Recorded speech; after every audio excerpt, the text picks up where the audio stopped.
चलिए शुरू करते हैं आज का न्यूज़ टुडे। 24 फरवरी है। ठीक है, हमारी डेली की करंट अफेयर्स की सीरीज कंटिन्यू चल रही है, आगे भी चलती रहेगी। तो केंद्रीय कानून मंत्रालय ने सुप्रीम कोर्ट की क्षेत्रीय पीठ स्थापित करने की जो सिफारिश की मंजूरी दे दी है। ठीक है, तो कानून मंत्रालय ने तो सुप्रीम कोर्ट के लिए जो क्षेत्रीय पीठ है, इसका मतलब क्या है कि भाई जैसे अभी सुप्रीम कोर्ट की जो मेन बेंच है, एक ही बेंच है सुप्रीम कोर्ट की, ठीक है, वो कहाँ पर है, तो वो नई दिल्ली में है। ठीक है, आप लोगों को पता ही होगा।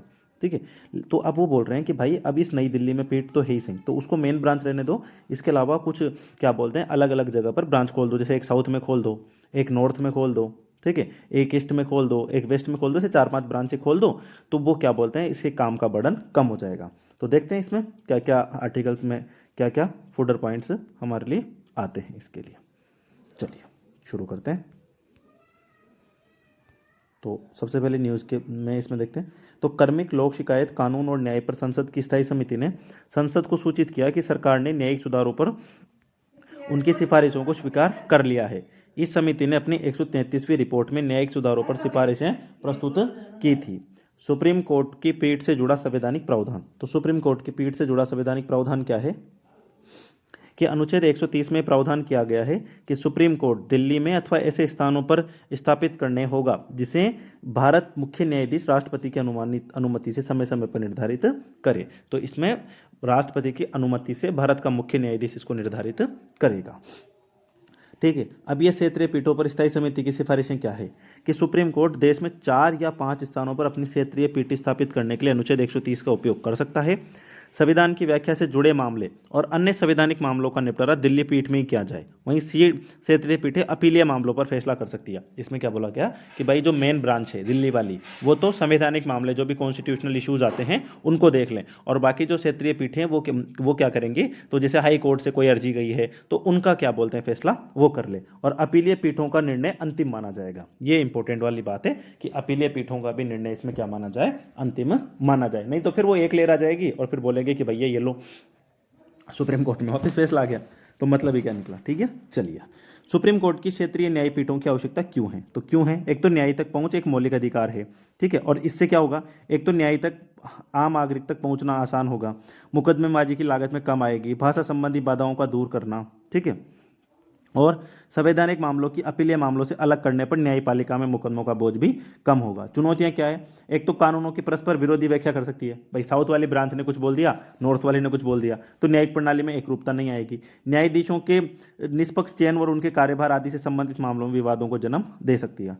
सुप्रीम कोर्ट की क्षेत्रीय पीठों के मामले में रिपोर्ट क्या थी कि दिल्ली की संवैधानिक पीठ कि जो दिल्ली की संविधान पीठ संवैधानिक और अन्य संबंध मामलों पर सुनवाई कर सकती है। उत्तर दक्षिणी पूर्वी पश्चिमी भारत में एक अपीलीय पीठ स्थापित की जा सकती है। पीठें क्षेत्र विशेष की सभी अपीलों पर निर्णय करेगी। तो ये वाला आर्टिकल आई होप आपको समझ में आ गया होगा। अगली न्यूज़ पर चलते हैं। पहली बार CERN CERN के वैज्ञानिकों ने पॉजिट्रॉन की लेजर कूलिंग में सफलता प्राप्त की है। तो पॉजिट्रोनियम की लेजर कूलिंग में सफलता प्राप्त करी है। तो देखो क्या हुआ है, देखते हैं हम इधर। तो पहले तो CERN के बारे में जान लेते हैं। CERN क्या है, तो CERN है CERN यानी कि यूरोपीय परमाणु अनुसंधान परिषद के बारे में। तो CERN का मतलब क्या है, यूरोपीय परमाणु अनुसंधान परिषद। ठीक है, चलिए, तो काउंसिल ऑफ यूरोपियन, ठीक है, रिसर्च न्यूक्लियर। चलिए, इसे 1954 में स्थापित किया गया था। फ्रांस और स्विट्जरलैंड की सीमा पर है ये, जिनेवा के नज़दीक, ध्यान रखना। इसके 23 सदस्य देश हैं। भारत CERN का एक एसोसिएट मेंबर है। भारत इसका कंप्लीट मेंबर नहीं है, भारत इसका एसोसिएट मेंबर है। ठीक है, मिशन क्या है इसका कि ब्रह्मांड किन पदार्थों से बना और कैसे काम करता है। तो ध्यान रखना 1954, फ्रांस और स्विट्जरलैंड की सीमा, 23 सदस्य, भारत इसका एसोसिएट सदस्य है। चलिए, अब इसमें हुआ क्या है, तो पॉजिट्रोनियम को लेकर कूलिंग की सफलता में प्राप्ति की है। तो क्या किया इन्होंने, anti hydrogen experiment, gravity, interferometry, spectroscopy. तो एंटी हाइड्रोजन स्पेक्ट्रम, ग्रेविटी, इंट्रोफैक्ट्री और स्पेक्ट्रोमेट्री कोलोब्रेशन के भौतिक विदों की एक अंतर्राष्ट्रीय टीम ने सफलता प्राप्त किया। तो इन लोगों की क्या बोलते हैं कोलोब्रेशन थी। ठीक है, ये CERN की एंटी मैटर फैक्ट्री में जारी की गई प्रयोगों में से एक है। इसका लक्ष्य एंटी हाइड्रोजन पर पृथ्वी के गुरुत्वीय त्वरण को प्रत्यक्ष रूप से मापना है। यूरोप के कुछ देशों और भारत के भौतिक विदों का एक सहयोग मंच है। तो AEGIS क्या है? Anti hydrogen experiment gravity interferometry spectroscopy collaboration Bharat और यूरोप के लोगों का कुछ है। पॉजिट्रोनियम के बारे में जानते हैं। 1951 में खोजा गया था। सबसे हल्का ज्ञात परमाणु है, केवल एक इलेक्ट्रॉन और केवल एक पॉजिट्रॉन शामिल है, ध्यान रखना। सबसे हल्का ज्ञात परमाणु, एक इलेक्ट्रॉन और एक पॉजिट्रॉन इसमें होता है।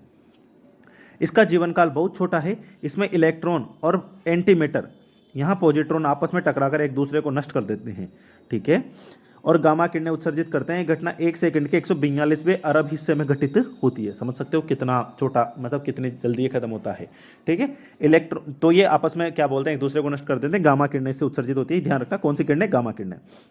इसमें पॉइंट जैसे केवल 2 पार्टिकल्स, इलेक्ट्रॉन और इसका एंटीमेटर शामिल होते हैं, इसलिए ये AEGIS के तहत प्रयोग करने वाले एक आदर्श प्रणाली है। हालांकि इसमें उच्च सटीकता से मापने के लिए पर्याप्त कूलिंग जरूरी है। अब मैटर एंटीमैटर क्या है?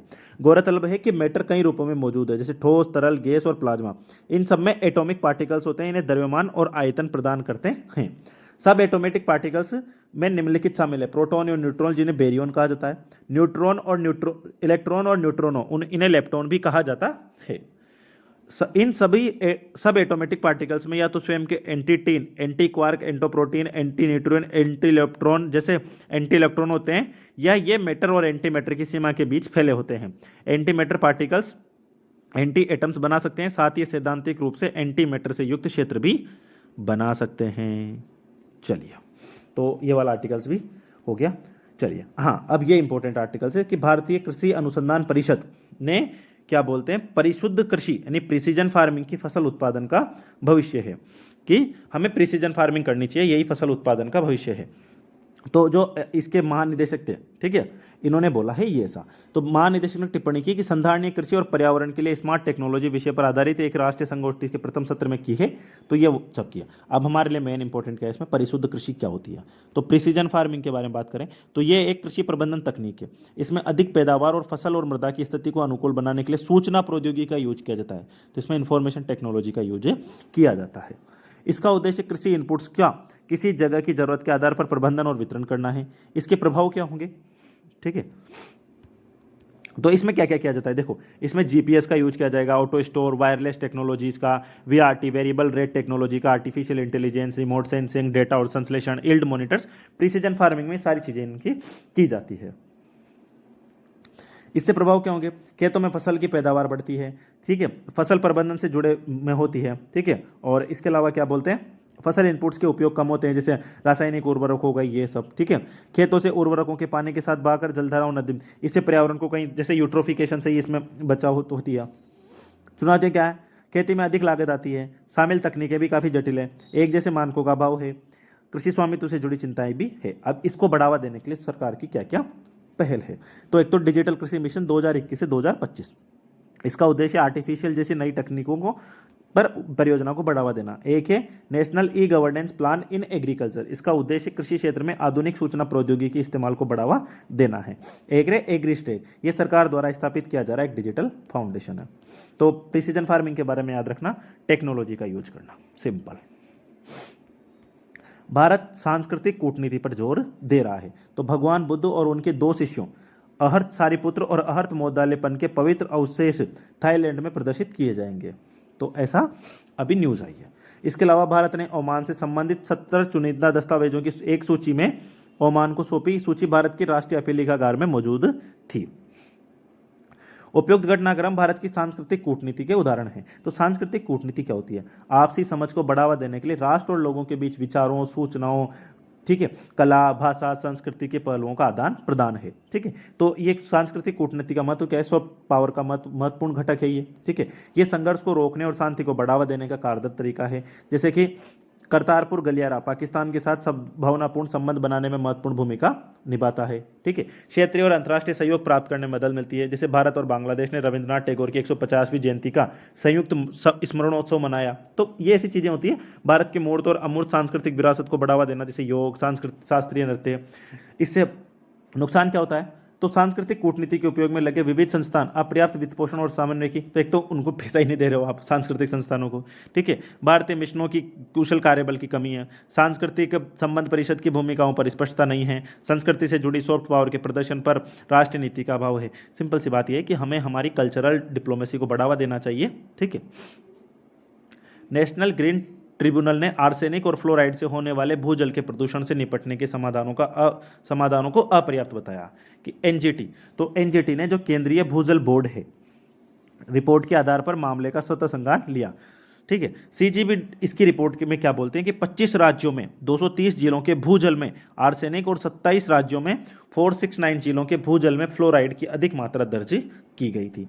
आर्सेनिक और फ्लोराइड के बारे में अगर हम थोड़ा सा बात करें तो फ्लोराइड क्या होता है, दांतों और हड्डियों में फ्लोरोसिस तथा नॉन स्केलेटल फ्लोरोसिस का कारण बनता है, साथ ही समय से पहले बुढ़ापे के लक्षण भी इसमें दिखाई देते हैं। आर्सेनिक क्या करता है, त्वचा के प्राकृतिक रंग को फीका कर देता है, साथ ही ब्रोंकाइटिस, त्वचा, फेफड़े, ठीक है, ब्लेडर, लीवर कैंसर, चर्म रोग, न्यूरोलॉजिकल, श्वसन संबंधी, प्रतिरक्षा संबंधी, ऐसे बहुत सारे इससे प्रॉब्लम आती है।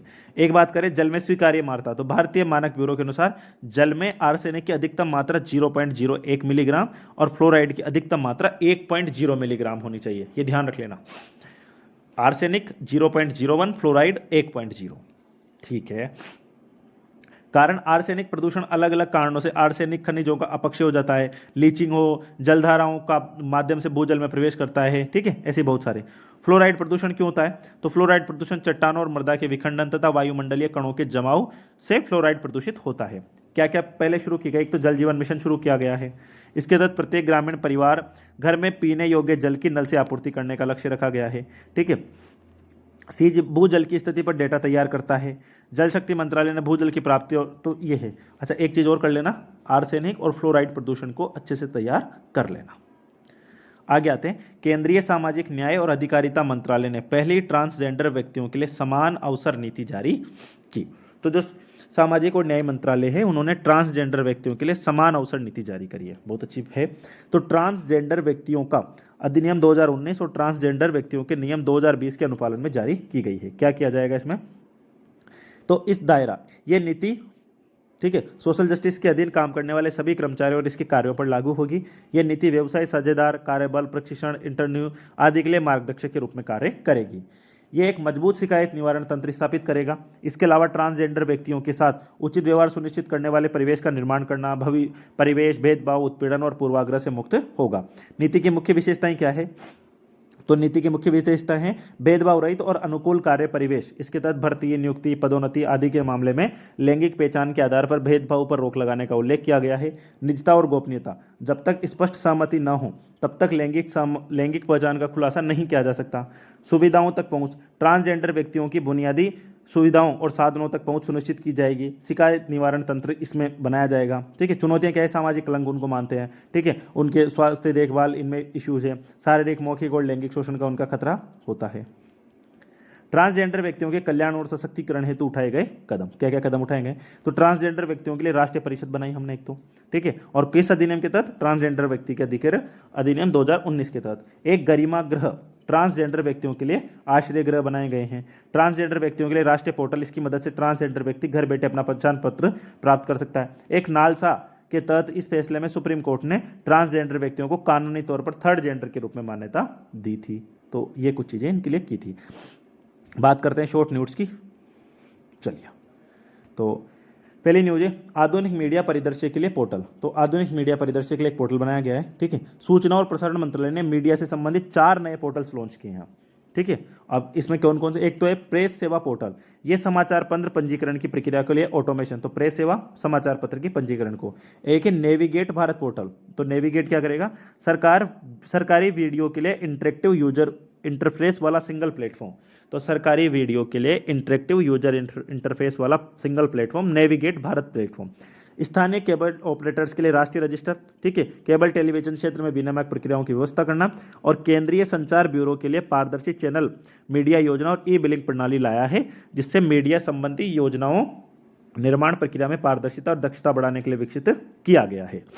अगली न्यूज क्या है, आजीविका और आय संवर्धन के लिए कृषक सहायता योजना। कालिया योजना शुरू की गई है, कलिया कालिया, ठीक है। तो ये शुरू नहीं की गई, 3 साल के लिए इसको बढ़ाया है। तो ओडिशा ने कालिया योजना को, ठीक है, या आजीविका और आय संवर्धन के लिए कृषक सहायता को 3 साल तक बढ़ा दिया है। इस योजना के बारे में बात करें तो ये ओडिशा की, तो ध्यान हुई क्या होगा, राज्य में बटाईदारों, काश्तकारों, किसानों और भूमिहीन कृषक परिवारों सहित लघु और सीमांत कृषकों को वित्तीय सहायता देना, प्रत्यक्ष आय अंतरण के द्वारा किसानों को व्यापक कल्याण की योजना। मध्यम और बड़े किसानों को इसमें शामिल नहीं किया गया है, ये ध्यान रखना। कालिया योजना के लाभार्थी के लिए बच्चों के लिए छात्रवृत्ति, भूमिहीन परिवारों के लिए आजीविका पेयजल पीएम किसान योजना के साथ जोड़ा गया। इसका उद्देश्य लघु और सीमांत कृषकों को 10,000 रुपये और क्या बोलते हैं लाभ प्रदान करना है। अब देखो सुन लो, पीएम कुसुम योजना में कितने मिलते हैं, 6,000, लेकिन याद रखना पीएम कुसुम योजना में 6,000 सबको मिलते हैं, उसमें छोटा किसान हो, बड़ा किसान हो, मझला किसान हो, इससे कोई फर्क नहीं पड़ता। लेकिन इसमें ओनली किसको मिलेगा, सीमांत और छोटे किसानों को, ठीक है। अगली न्यूज क्या है, अल्पकालिक जलवायु प्रदूषक। तो अल्पकालिक जलवायु प्रदूषक क्या है, तो SLCP, ठीक है, तो वो है climate and clean air conference 2024 ने एलसी उत्सर्जन को चरणबद्ध तरीके से समाप्त करने के लिए अंतर्राष्ट्रीय सहयोग बढ़ाने का सुझाव दिया। ये conference climate and clean air coalition की एक वार्षिक बैठक है। ये SLCP के उत्सर्जन को समापन है तो 160 से अधिक सरकारों और संगठनों की साझेदारी है। ये ऐसे प्रदूषक है जो वायुमंडल में कार्बन डाइऑक्साइड की तुलना में बहुत कम अवधि के लिए रहते हैं, लेकिन इनकी वार्मिंग क्षमता काफी अधिक, CO2 की तुलना में बहुत कम समय के लिए, लेकिन वार्मिंग क्षमता काफी ज्यादा, जैसे कि black carbon, methane, tropospheric ozone, hydrofluorocarbon, ये सब इसके अंदर आ जाएंगे। उत्सर्जन ईंधन का दक्षता पूर्व कृषि क्षेत्र, ये ध्यान रखना। लेकिन अच्छा ही है। अल्पकालिक जलवायु प्रदूषक क्या होंगे, black carbon, methane, tropospheric ozone और हाइड्रोक्लोरोकार्बन। कालाजार बीमारी एक, भारत कालाजार के उन्मूलन के लक्ष्य की प्राप्ति के नजदीक पहुंच गया है। 2023 में पहली बार सभी प्रखंडों में प्रति 10,000 जनसंख्या पर एक से भी कम मामला दर्ज किया गया है। तो प्रति 10,000 पर एक कालाजार। कालाजार क्या है, तो इसे ब्लैक फीवर या विसरेरल लेशमियास के रूप में भी जाना जाता है। ये प्रोटोजोआ के द्वारा होता है। इंपॉर्टेंट बात क्या है, किसके द्वारा होता है, ये प्रोटोजोआ के द्वारा। संक्रमित मादा फ्लेबेटोमाइन सैंड फ्लाई मक्खी, तो सैंड फ्लाई मक्खी के द्वारा होता है ये। बुखार, वजन घटना, प्लीहाल, लीवर बढ़ना, ये सब होता है इसमें। बिहार, झारखंड, यूपी, पश्चिम बंगाल में, ब्राजील, पूर्वी अफ्रीका में होता है। ये इसके काटने से ये होता है, देख लो इसको गौर से। चलो 4 न्यूज और बच रही। Energy charter TT. तो एनर्जी चार्टर टीटी क्या है, यूनाइटेड किंगडम ने जीवाश्म ईंधन को बढ़ावा देने के लिए एक पुरानी संधि अर्थात एनर्जी चार्टर टीटी को त्यागने का निर्णय लिया है। यह ऊर्जा सहयोग के लिए एक ऐसा बहुपक्षीय फ्रेमवर्क जो अंतर्राष्ट्रीय कानून के तहत विशिष्ट है, कानूनी रूप से अप्रैल 1998 में लागू की गई थी। इस संधि का उद्देश्य खुले व प्रतिस्पर्धी ऊर्जा बाजारों के संचालन के लिए ऊर्जा सुरक्षा को बढ़ावा देना, ठीक है, ऊर्जा संसाधनों का सतत विकास और संप्रभुता के सिद्धांतों का सम्मान करना। 53 हस्ताक्षरकर्ता देश थे। तो एनर्जी चार्टर टीटी किसकी थी, यूके की थी। यूके ने इसको त्याग दिया है। Grey zone warfare, Raisina dialogue हुआ अभी 2024 में। भारत के चीफ ऑफ डिफेंस स्टाफ ने ग्रे जोन वारफेयर की चर्चा की। अब ये क्या होता है भाई, ग्रे जोन वारफेयर, इसे एक विशेष सीमा में रहते हुए सैन्य कार्रवाई की जाती है ताकि विरोधी पक्ष युद्ध जैसी कोई जवाबी कार्रवाई नहीं कर सके। दूसरे शब्दों में अपनाई जाने वाली युक्तियों की अस्पष्टता के कारण युद्ध व शांति के बीच अंतर करना कठिन हो जाता है। जैसे मतलब मुंह जुबानी तो वार चल रहा है लेकिन क्या बोलते हैं, सीमा पर कुछ नहीं कर रहे हैं। तो शांति और युद्ध के बीच की स्थिति का लाभ उठाकर यथास्थिति में बदलाव का, जैसे दक्षिण चीन सागर में चीन की कार्रवाई, ठीक है। रायसीना डायलॉग क्या हुआ, तो भू राजनीति और भू अर्थशास्त्र पर सम्मेलन है, याद रखना, जियो पॉलिटिक्स एंड जियो इकोनॉमिक्स। विदेश मंत्रालय के साथ ऑब्जर्वेटरी रिसर्च फाउंडेशन के द्वारा किया जाता है। Chaturanga, conflict, contest, cooperate, surgeon, ये इसकी थीम थी। अभ्यास दोस्ती हुआ है अभी किसके बीच में, भारत, मालदीव और श्रीलंका के बीच। 16वां द्विवार्षिक तटरक्षक अभ्यास दोस्ती 16 शुरू हुआ। इसमें बांग्लादेश पर्यवेक्षक के रूप में हिस्सा ले रहा है। भारत, मालदीव, श्रीलंका प्लस बांग्लादेश। भारतीय घड़ियाल गेवलियासिस गिंगेटिक्स, तो 75 वर्षों के अंतराल में ग्रेटर काजीरंगा में भारतीय घड़ियाल देखा गया। तो जो असम काजीरंगा वाला एरिया है वहां पर भारतीय घड़ियाल देखा गया। ये ऐसा वाला देख रहे हो, ये तुमसे कह रहा है, पढ़ लो भाई। भारतीय घड़ियाल के बारे में वितरण, ये मुख्य रूप से गंगा नदी की 3 सहायक नदियों में पाई जाती है, चंबल, गिरवा और नेपाल में राप्ती, नारायणी। तो भारत में चंबल और गिरवा नदी में और नेपाल में राप्ती, नारायणी में। भारत में घड़ियाल 3 रिजर्व 3 राज्यों यूपी, एमपी, राजस्थान में स्थित है क्योंकि चंबल का इन्हीं में फ्लो। ये विशेष रूप से गहरे, साफ और तीव्र पहाड़ी जल और खड़े एवं रेतीले किनारों वाले नदी के प्रयासों में पाए जाते। क्रिटिकल इंडेंजर्ड है ये, बाकी सब में तो फर्स्ट में रहेंगे सही, ठीक है। शिकार के लिए वे गर्म रक्त वाली प्रजातियों पर निर्भर रहते हैं, कुछ मृत जानवरों का भी भक्षण करते हैं। बाकी संत रविदास जी की जयंती है, ठीक है, ध्यान रखना इनके बारे में, ठीक है। इनकी 600 अभी क्या बोलते हैं, मोदी जी भी गए थे। कवि, दार्शनिक और समाज सुधारक थे। निर्गुण भक्ति शाखा के प्रमुख संत थे, ध्यान रखना कौन सी भक्ति से जुड़े हुए थे ये, निर्गुण। निर्गुण राम जपोरे भाई, कबीरदास जी ने कहा था। और वे मीराबाई के आध्यात्मिक गुरु माने जाते हैं, मीराबाई वही राजस्थान वाली, ठीक। प्रमुख छुआछूत की कुप्रथा का विरोध किया। पद, भक्ति, गीत, अन्य रचनाओं 5वें सिख गुरु अर्जुन देव द्वारा संकलित गुरु ग्रंथ साहिब में भी शामिल किया जाता है, ठीक है।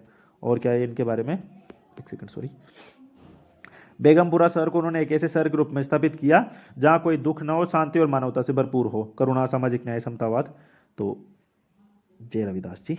चलिए, तो इसी के साथ में आज की हमारी करंट अफेयर्स खत्म होती है। धन्यवाद आप सभी का।